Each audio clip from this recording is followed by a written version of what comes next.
Mantan penyidik KPK Novel Baswedan juga berbicara atas penetapan Hasto Kristianto sebagai tersangka. Katanya begini, seingat saya sejak awal tahun 2020 waktu OTT sudah diusulkan oleh penyidik untuk Hasto berdasarkan bukti-bukti bisa menjadi tersangka. Dan saat itu pimpinan tidak mau dan meminta Harun Masiku tertangkap dulu. Itu pernyataan tertulis yang disampaikan Novel kepada Kompas TV. 2 hari berselang ditetapkan sebagai tersangka oleh KPK, Sekjen PDI Perjuangan Hasto Kristianto muncul melalui rekaman video. Hasto menyatakan menghormati proses hukum di KPK. Menyusul Hasto jadi tersangka, KPK turut mencekal mantan Menkumham sekaligus kader PDI Perjuangan Yasona Lauli. Lalu kemana arah pengusutan kasus ini? Kami akan bahas bersama Erna Ratnaningsih, kuasa hukum dari PDI Perjuangan, dan Agus Sunaryanto, koordinator Indonesia Corruption Watch. Selamat sore semuanya, apa kabar? Selamat sore. Terima kasih sudah bergabung bersama kami. Saya mau fokus dulu ke Pak Yasona nih, Mbak Erna. Setelah dicekal oleh KPK bepergian ke luar negeri, apa reaksi dari Pak Yasona? Pertama-tama saya ingin sampaikan bahwa kami menegaskan bahwa kita menghormati proses hukum yang ada. Juga sebagaimana tadi disampaikan oleh Pak Sekjen, kita juga menghormati supremasi hukum. Berkaitan dengan pencekalan yang dilakukan oleh KPK, tentu saja saya ingin menyampaikan bahwa dalam hal ini mempertanyakan urgensi pencekalan KPK tersebut karena dikeluarkan ya pada saat Hari Raya Natal, di mana mantan Menteri Hukum dan HAM dan juga Sekjen PDI Perjuangan dalam hal ini merayakan Natal bersama keluarga. Dan tentu saja mereka bisa di luar kota dan belum tentu mereka juga menerima surat pencekalan tersebut. Dan kita melihat juga ada juga kebocoran gitu ya. Ternyata sudah beredar berkaitan dengan pencekalan tersebut. Jadi saya mau melihat bahwa ini juga menimbulkan kegaduhan ya, karena selama ini ya baik Profesor Yasona Lawli maupun Pak Sekjen patuh pada hukum yang ada, hadir di dalam setiap tingkat pemeriksaan di KPK, dan juga terakhir pada tanggal 18 Desember 2024, Prof. Yasona Lawli juga hadir ya dan periksa selama 6 jam di KPK. Makanya tadi ada penegasan juga dari Mas Hasto bahwa urgensi dari pencekalan tersebut yang dilaksanakan di hari Natal. Dan ini juga menimbulkan kegaduhan publik. Kenapa? Karena pada Konpres Natal 2024, Keuskupan Agung Jakarta, Gereja Katedral menyatakan bahwa belakangan ini kerap terjadi kasus korupsi yang dibiarkan supaya nanti dijadikan alat untuk memburu demi tercapainya kepentingan tertentu. Ya, makanya kemudian tadi ada semangat dari Mas Hasto juga dalam video tadi bahwa akan ikut pada proses hukum yang berjalan di KPK. Tapi dalam video itu juga dinyatakan Mbak bahwa ada rencana untuk menyiapkan langkah-langkah formal dan non formal. Apakah itu termasuk juga untuk langkah pra peradilan? Kita belum menentukan apakah akan melakukan pra peradilan atau tidak. Ini masih didiskusikan ya. Kita belum sampai pada titik tersebut. Oke. Kalau untuk proses hukum yang sedang berjalan ini, Mas Agus, Anda menangkap arahnya akan kemana nanti setelah penetapan status tersangka terhadap Hasto, kemudian Anda pencekalan tak hanya pada Hasto, tapi juga terhadap Yasona Lauli. Ini arahnya bakal kemana lagi setelah ini? Ya, pertama soal pencekalan ya. Kalau saya membaca dari beberapa berita, termasuk juga pernyataan dari Pak Yasona Lauli, ini kan sebenarnya pencekalan ini ada kaitannya dengan peran dari Pak Yasona. Sorry, bukan peran, tapi posisi Pak Yasona Lauli yang mantan Menkumham, yang pada saat itu dianggap mengetahui perlintasan Harun Masiku. Kemudian yang kedua terkait dengan posisi Pak Yasona sebagai Ketua DPP PDIP yang pernah mengajukan fatwa kalau tidak salah ke Mahkamah Agung karena usulan ada perbedaan penafsiran terkait dengan Nazarudin Kemas yang meninggal pada saat itu, kemudian suaranya akan dialihkan kemana? Iya. Dari DPP PDIP kan arahnya mau diberikan kepada Harun Masiku, tapi kemudian kan Pak Harun itu kan posisinya justru ada di peringkat 5 kalau tidak salah ya, yang peringkat Iya. Rizky ya, Ibu Rizky. Jadi Rizky Aprilia.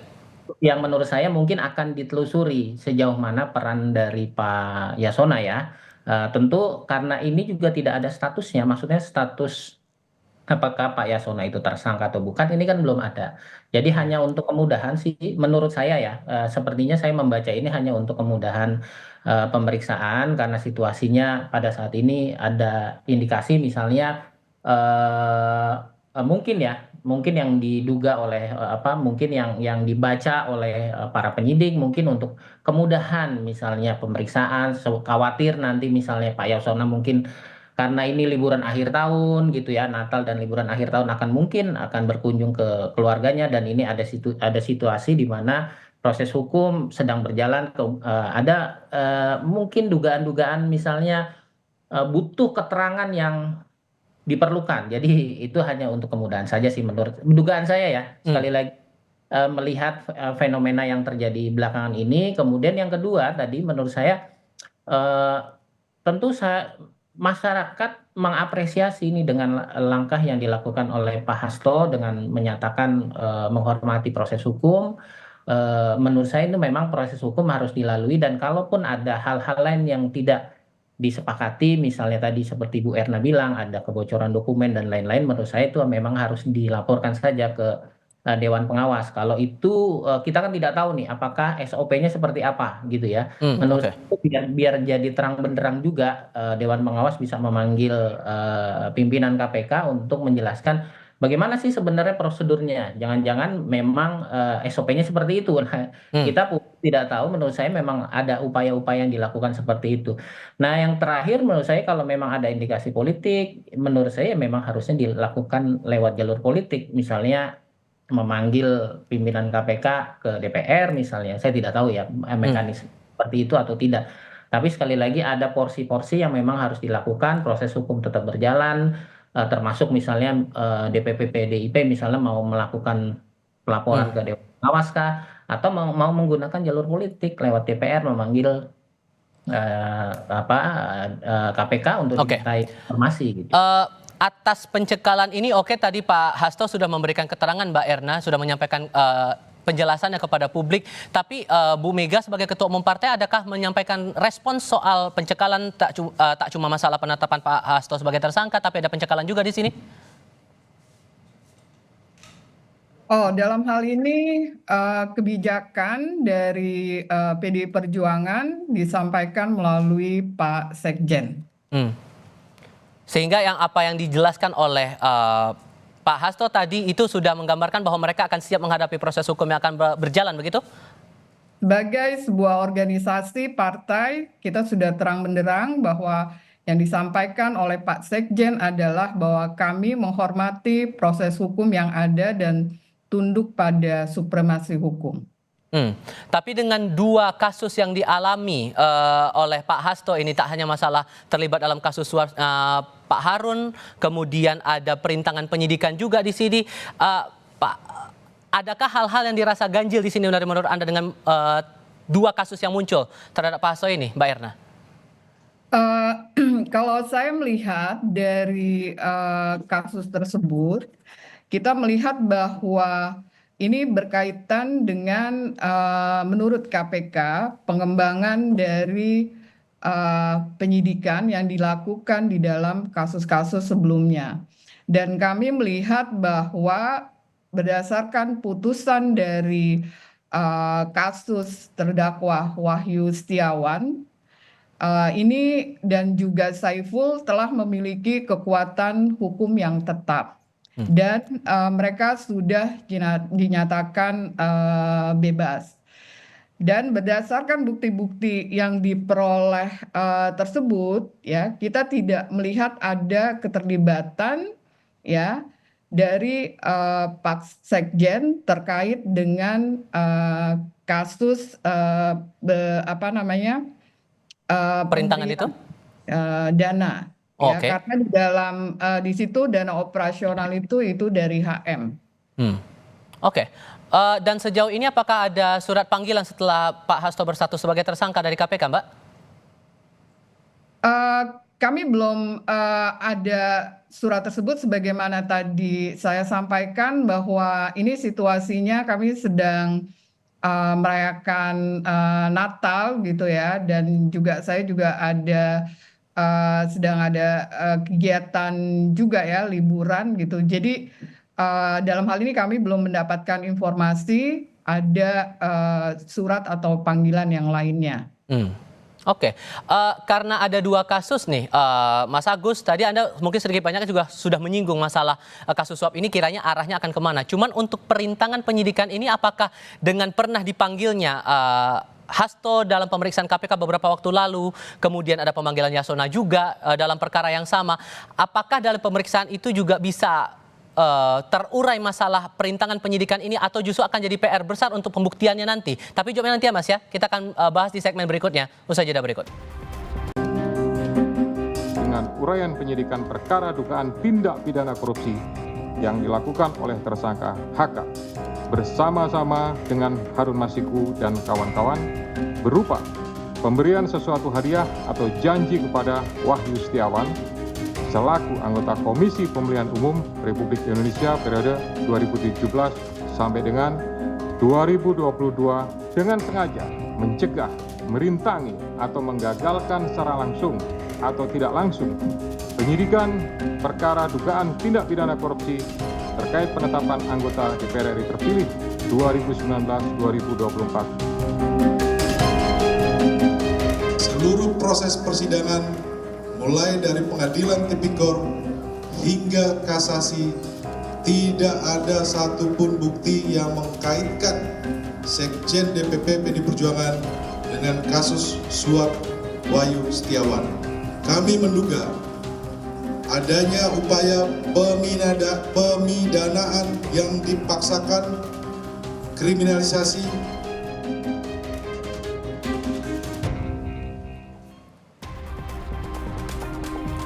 Mas Agus, atas pertanyaan saya di segmen sebelumnya soal pembuktian dari kasus perintangan penyidikan ini akan jadi tantangan tersendiri buat KPK buat membuktikan, atau sebetulnya dari kerangka yang dijelaskan kronologi oleh KPK pada saat konvers waktu itu sudah cukup jelas?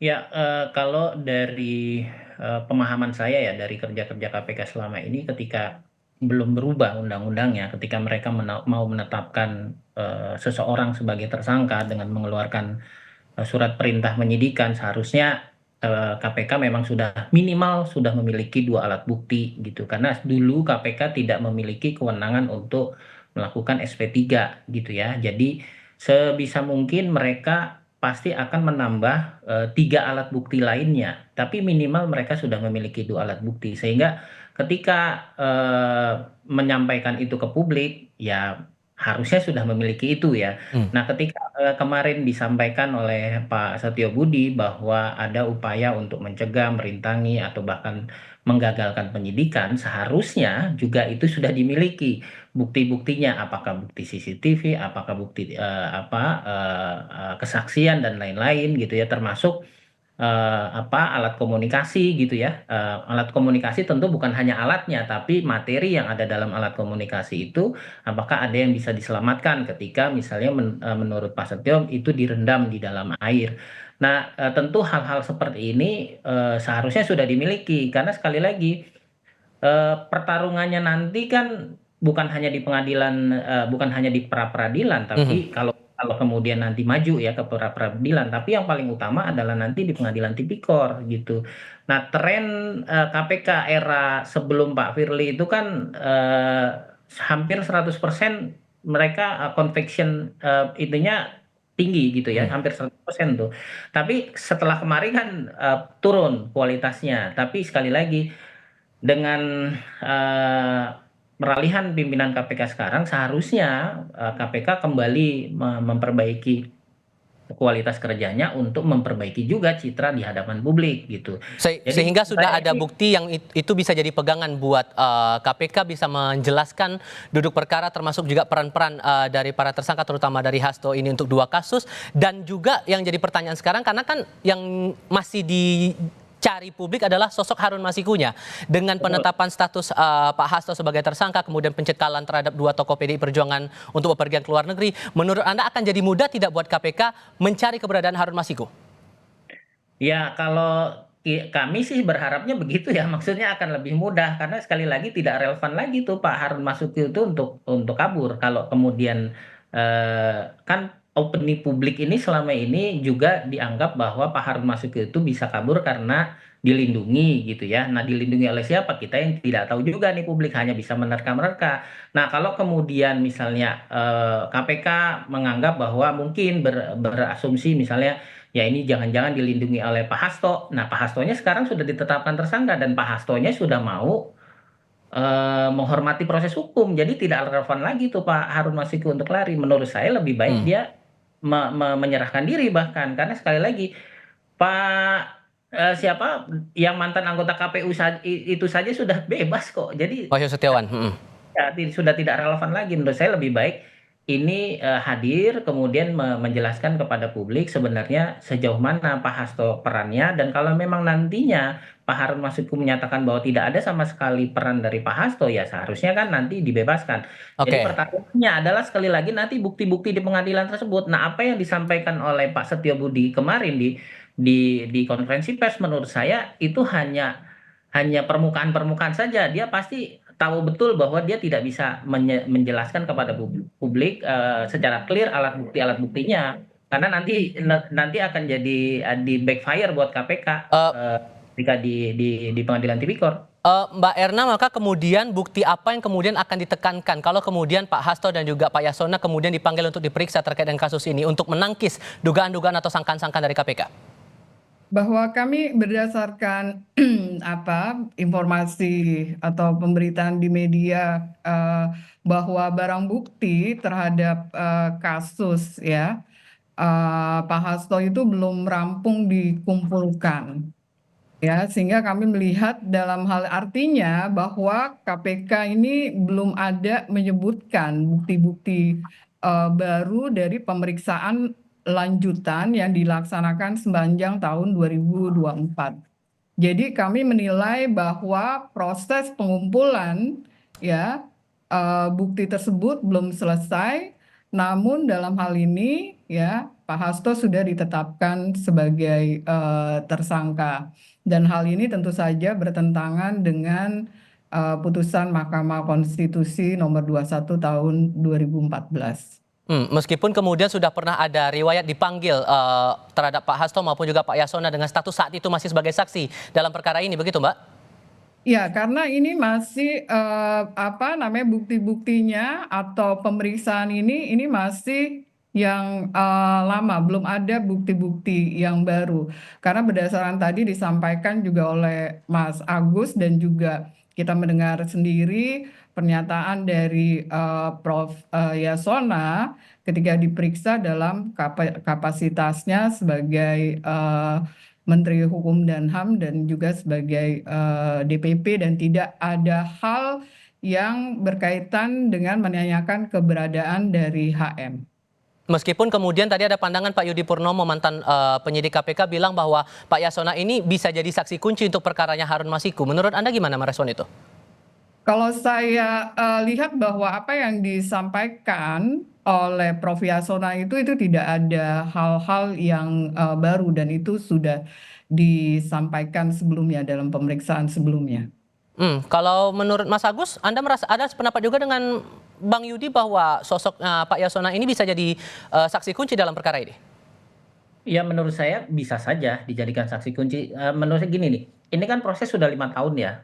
Dan kita tahu sendiri bahwa ada indikasi bahwa kasus ini oleh pimpinan KPK yang lama juga diendapkan gitu ya. Ini juga yang kemudian kita kritisi kenapa kemudian pada masa itu tidak segera dilimpahkan ke penuntutan misalnya atau ke pengadilan tipikor. Nah ini yang jadi kritik juga oleh publik. Nah sekali lagi Saya menduga-duga karena kan kami di masyarakat sipil tidak memiliki informasi, bukti, dan dokumen yang dimiliki oleh KPK. Saya menduga jangan-jangan memang ada banyak bukti yang memang belum diungkap ke publik, walaupun informasinya adalah informasi yang lama gitu. Nah, apakah ini masih relevan atau tidak, kemudian disampaikan kepada pengadilan tipikor nanti, biar nanti hakim yang akan menilai apakah bukti-bukti tersebut masih relevan atau tidak gitu. Menurut saya sih seperti itu ya Mas ya. Walaupun kemudian dalam pemeriksaan terakhir Pak Yasona itu kan sempat dipanggil dalam 2 kapasitas. Kapasitas sebagai Menkumham dengan tujuan untuk menggali keberadaan Harun Masiku, kemudian posisi sebagai Ketua DPP PDI Perjuangan soal proses putusan MA itu. Jadi tidak akan terlalu krusial menurut Anda posisi Yasona di sini? Menurut saya sangat krusial. Saya menduga-duga saja nih Mas, jangan-jangan sebenarnya Pak Yasona juga sudah dipantau sejak lama ketika posisinya masih Menkumham sebagai Ketua DPP, jangan-jangan juga ada bukti sadap yang dimiliki oleh KPK gitu ya, yang mungkin itu belum diungkapkan. Jadi karena itu menyangkut materi penyidikan, nanti harus dilimpahkan ke penuntutan, jadi mungkin belum disampaikan oleh KPK. Saya sih menduga-duga begitu saja, Mas. Oke. Penegasan posisi saja Mbak Erna, sehingga kalaupun kemudian posisinya sudah tegas dari keterangan pers yang disampaikan DPP partai sudah jelas, kemudian Pak Hasto juga sudah memberikan keterangan video hari ini, sesiap apa untuk Pak Hasto maupun juga Pak Yasona ini untuk akan memenuhi panggilan KPK kalau kemudian akan dimintai keterangannya? Ya, sekali lagi kami tegaskan, tentu saja kami menghormati proses hukum yang ada, dan sejauh ini ketika ada proses pemanggilan, ya PDI Perjuangan selalu taat hukum dan memenuhi apa yang ditentukan oleh hukum yang ada. Tapi kami berharap dalam hal ini KPK bisa melakukan tindakan yang proporsional, profesional, dan juga bersikap adil. Sehingga kita harapkan bahwa pimpinan KPK yang baru ini bisa mengembalikan marwah KPK sebagaimana KPK di awal yang kita cintai. Baik, Mbak Erna mewakili tim hukum PDI Perjuangan, terima kasih. Mas Agus mewakili ICW juga terima kasih sudah mau berdiskusi bersama kami. Sehat selalu semuanya, selamat sore. Selamat sore.